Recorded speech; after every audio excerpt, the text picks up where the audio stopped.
Hi guys, आज आप लोगों को मस्ट हैव का यूज़ बताया जाएगा। मस्ट हैव का यूज़ स्पोकन इंग्लिश में बहुत एसेंशियल है।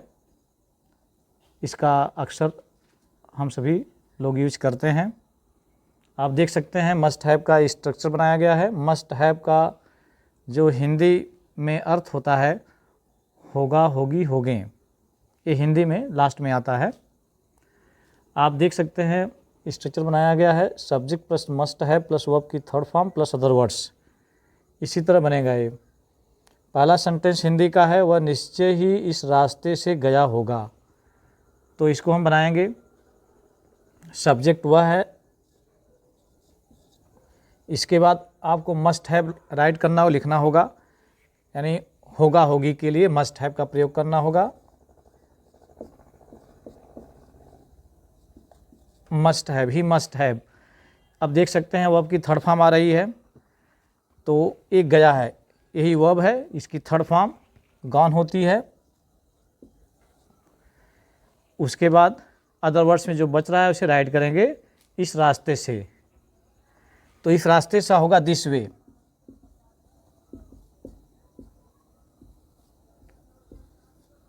फुल स्टॉप लगा देंगे।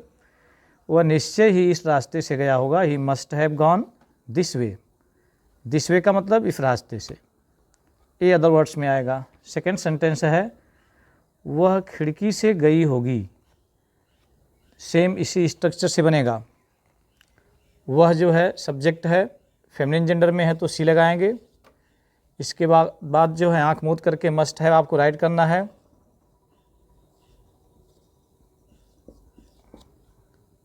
मस्ट हैव, फिर उसके बाद देखिए है गई होगी। एक गई जो है ये वर्ब है, क्योंकि मस्ट हैव के बाद वर्ब का नंबर आ रहा है, इसका क्रम आ रहा है, तो go went gone, third form लग रहा है तो गॉन हो जाएगा। इसके बाद आप देख सकते हैं थर्ड फॉर्म के बाद अदर वर्ड्स है, जो बच रहा है इसमें अदर वर्ड्स, खिड़की से, तो खिड़की से लिखेंगे, से के लिए थ्रू लगाएंगे, through the window, through the window,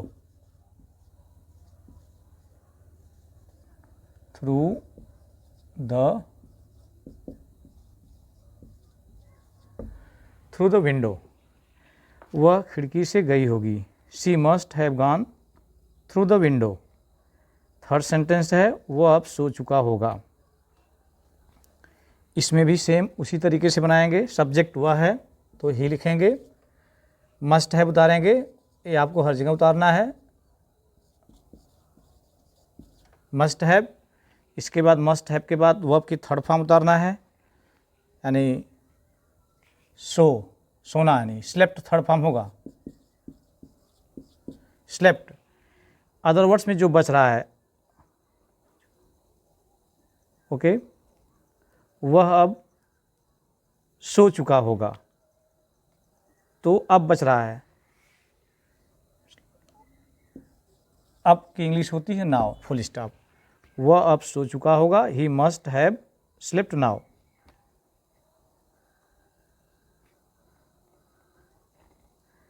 फिर इसके बाद है, वे टैक्सी से गए होंगे, वे टैक्सी से गए होंगे। यहाँ देखिए सब्जेक्ट वे है, इसकी इंग्लिश दे होती है, मस्ट हैव आपको उतारना है।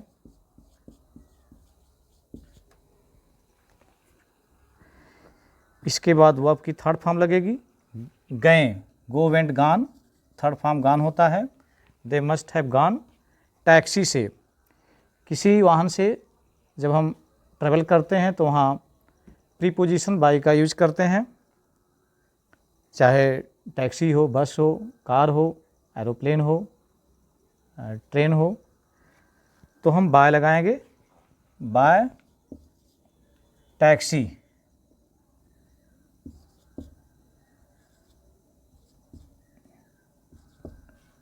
Bye taxi. They must have gone by taxi,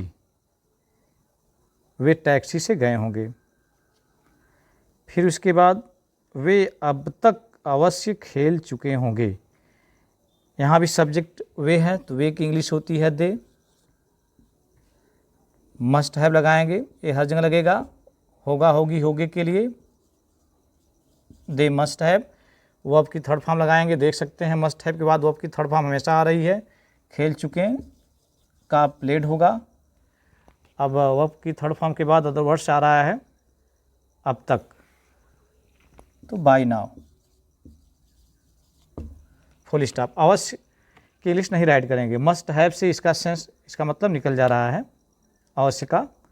must have से अवश्य, जरूर, ये इसका मतलब हो जा रहा है, तो अवश्य की इंग्लिश नहीं लिखना है क्योंकि मस्ट से उसका अर्थ निकल जा रहा है।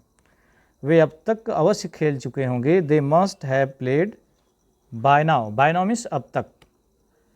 तो मस्ट हैव का यूज ये जो लास्ट में सेंटेंस के, हिंदी सेंटेंस के लास्ट में आएगा, होगा होगी होगे, तो वहाँ इसका यूज करते हैं। आई होप आप समझ गए होंगे कि ऐसे सेंटेंस हम इस तरह बनाएंगे, जैसे वे अब तक बाज़ार पहुंच चुके होंगे, या वे अपना पाठ याद कर चुके होंगे। तो इस तरह के सेंटेंस जो है, जैसे वे अपना पाठ याद कर चुके होंगे, यहाँ विल हैव का भी यूज करते हैं। लेकिन स्पोकन इंग्लिश में जैसे मस्ट हैव का भी यूज होता है, अगर लास्ट में होगा होगी होंगे आते हैं, तो जहाँ मतलब आपको बहुत वह आवश्यक है या निश्चय है, जहाँ सेंटेंस में बोध हो रहा है जैसे वह निश्चय ही इस रास्ते से गया होगा, यानी वह जरूर गया होगा इस रास्ते से, तो वहाँ मस्ट हैव का यूज़ किया जाएगा। या वह खिड़की से गई होगी, she must have gone through the window, यानी जरूर गई होगी, ये बोध हो रहा है कि अवश्य गई होगी। जैसे वो अब सो चुका होगा, he must have slept now, वह अब सो चुका होगा, यानी जरूर सो चुका होगा। इसमें एक निश्चय का बोध होता है, तो वहाँ हम मस्ट हैव का यूज करते हैं। और यह मस्ट हैव का यूज जो है स्पोकन इंग्लिश में बहुत ज़्यादा चलता है, और इंग्लिश बोलने के लिए इसका हम यूज अधिक से अधिक करते हैं। हिंदी सेंटेंस के लास्ट में जब होगा होगी होगे आते हैं। So I like to suggest you that if you want to speak English fluently and confidently, then definitely you should learn these sentences and this word you should learn by heart.